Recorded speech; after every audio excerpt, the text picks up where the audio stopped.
সোমবার সন্ধ্যাবেলা তিনটি নতুন ফৌজদারি আইনের উপর ঊনকোটি জেলার জেলাশাসকের কনফারেন্স হলে একটি সাংবাদিক সম্মেলনের আয়োজন করেন ঊনকোটি জেলার জেলাশাসক দিলীপ কুমার চাকমা। এদিনের এই সাংবাদিক সম্মেলনে জেলাশাসক দিলীপ কুমার চাকমা ছাড়াও উপস্থিত ছিলেন ঊনকোটি জেলার অতিরিক্ত police super V Darlong, DSP Utpalendu Debnath, Unakoti জেলার দুজন এডিএম, কৈলাসহরের অতিরিক্ত মহকুমা শাসক নবকুমার জামাতিয়া থেকে শুরু করে আরও অনেকে। ঊনকোটি জেলার জেলাশাসক দিলীপ কুমার চাকমা সংবাদ মাধ্যমকে জানান, এই তিনটি নতুন ফৌজদারি আইন ভারতীয় নাগরিক সুরক্ষা সংহিতা, ভারতীয় ন্যায় সংহিতা এবং ভারতীয় সাক্ষ্য অধিকারী 2023 সালে সংসদে পাশ হয়েছিল। এই আইন 1 জুলাই 2024 থেকে কার্যকর হয়। এই নতুন তিনটি ফৌজদারি আইন সম্পর্কে আলোচনা করেন জেলার অতিরিক্ত পুলিশ সুপার ভি ডার্লাং এবং ডিএসপি উৎপলেন্দু দেবনাথ। ওনারা বলেন, এই আইনগুলি যথাক্রমে ব্রিটিশ যুগের ভারতীয় দণ্ডবিধি, ফৌজদারি কার্যবিধির কোড এবং ভারতীয় সাক্ষ্য আইন বাতিল করে। জনসাধারণের কাছে নতুন আইন সম্পর্কে বিভিন্ন সচেতনতামূলক কর্মসূচি নিয়ে যেতে হবে। নাগরিকদের জন্য বিষয়গুলো সহজ করার জন্য গণমাধ্যম কর্মীদের, আইনজীবী এবং বিচার বিভাগের সদস্যদের সাথে ব্যাপক আলোচনা করা উচিত। নতুন আইন সম্পর্কে আলোচনার সুফল যেন শেষ ব্যক্তি পর্যন্ত পৌঁছায়, সেই দিকে লক্ষ্য রেখে আমাদের কাজ করে যেতে হবে। এর জন্য সংবাদ মাধ্যমের কর্মীদের অগ্রণী ভূমিকা গ্রহণ করতে হবে বলে অভিমত ব্যক্ত করেন ওনারা। সাংবাদিকদের মুখোমুখি হয়ে বিস্তারিত জানান ঊনকোটি জেলার পুলিশ সুপার দিলীপ কুমার চাকমা।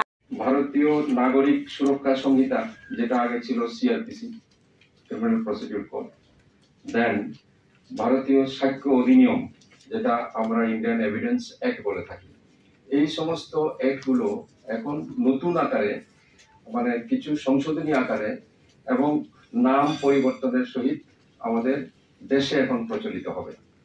তো বিশেষ করে পুলিশ প্রশাসন, আমাদের জুডিশিয়ারি এবং আমাদের যে এক্সিকিউটিভ ম্যাজিস্ট্রেটরা আছে, তাদের জন্য এই সমস্ত অ্যাক্টগুলি কিভাবে ইমপ্লিমেন্ট করতে হবে ইতিমধ্যেই আমাদের রাজ্যে এবং আমাদের রাজ্যের বাইরেও যে সমস্ত ডেপুটি কালেক্টররা আছেন, অনেকেই গুয়াহাটি গিয়ে এটার জন্য ট্রেনিং নিয়ে এসছেন।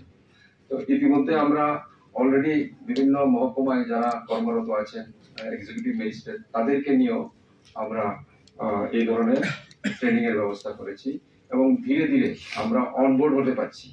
এবং সেটা শুরুতে হয়তো একটু আমাদের বুঝতে বা ইমপ্লিমেন্ট করতে গিয়ে একটু হয়তো বা অসুবিধা হতে পারে, বাট এটা ঠিক হয়ে যাবে। তো যেটা বলা হচ্ছে যে নতুন নতুন যে সমস্ত অ্যাক্টের সঙ্গে সেকশন গুলো জুড়া আছে, সেগুলোর ব্যাপারে একটু শুধু ব্রিফ করব। যেটা আমাদের Indian panel code 1860, Indian panel কোডে আমাদের 358টা সেকশন এখন হবে এখন থেকে, যেটা আগে ছিল 511 সেকশন 511। তো এর মধ্যে 20টি নতুন সেকশন অ্যাড হয়েছে এবং 20টি আইপিসি প্রভিশন ডিলিট করা হয়েছে। মানে এটা হলো আইপিসির যে 1860 সংশোধনী। আর যেটা আমাদের সিআরপিসিতে code of criminal procedure 1973, it has a total 531 section up from 484 section. আগে 484 section ছিল, এখন 531 হয়েছে, and with 11 new sections added and 85 existing section has been amended. এটা হচ্ছে সিআরপিসির ক্ষেত্রে। and in the case of Indian Evidence Act 1872, it has a total of 169 section with 1 new section and added 5 existing sections of the Indian Evidence Act. অর্থাৎ 5টা section existing act থেকে বাদ দেওয়া হয়েছে, শুধু নতুন একটা সেকশন অ্যাড হয়েছে, commissioner order for removal of nuisance. And আজকে যেটা আমি ইস্যু করে এসেছি বললাম, সেটা হচ্ছে আন্ডার সেকশন 144, যেটা সিআরপিসি তে ছিল, power to issue order in urgent cases of nuisance or apprehended danger. এটার ক্ষেত্রে এখন সেকশনটা চেঞ্জ হয়ে গেছে, আন্ডার সেকশন 163 অফ ভারতীয় ভারতীয় নাগরিক সুরক্ষা সংহিতা, ফৌজদারি কার্যবিধি। এটাকে আমরা এখন থেকে আন্ডার সেকশন 163 তে ইস্যু করব। Already I have issued. And another one is জমি সংক্রান্ত কিছু কিছু বিষয় যদি প্রবলেম থাকে, our executive magistrates are very familiar and they pass their judgment under section 145.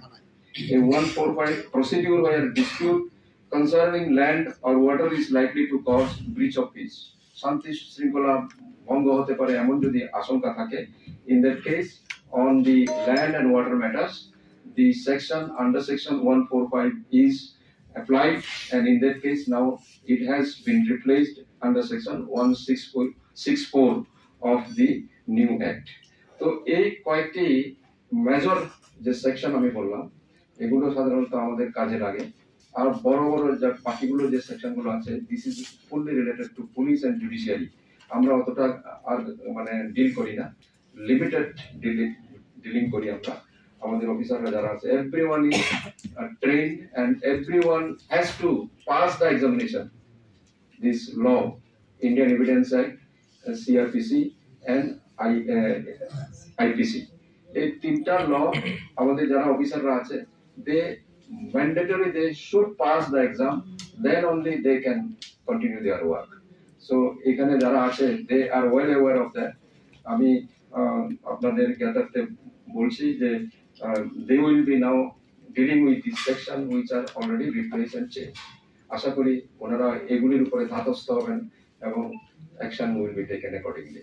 তো আমি মনে করি আমাদের এই জেলাতেও অন্যান্য জেলার ন্যায় এবং অন্যান্য রাজ্যের মতো ত্রিপুরা রাজ্যেও আমরা এই তিনটি অ্যাক্ট নতুন ভাবে যেটা এসছে with amendment and some changes we may be able to implement in the course of our performance successfully. এতটুকু আমার বক্তব্য। Thank you so much.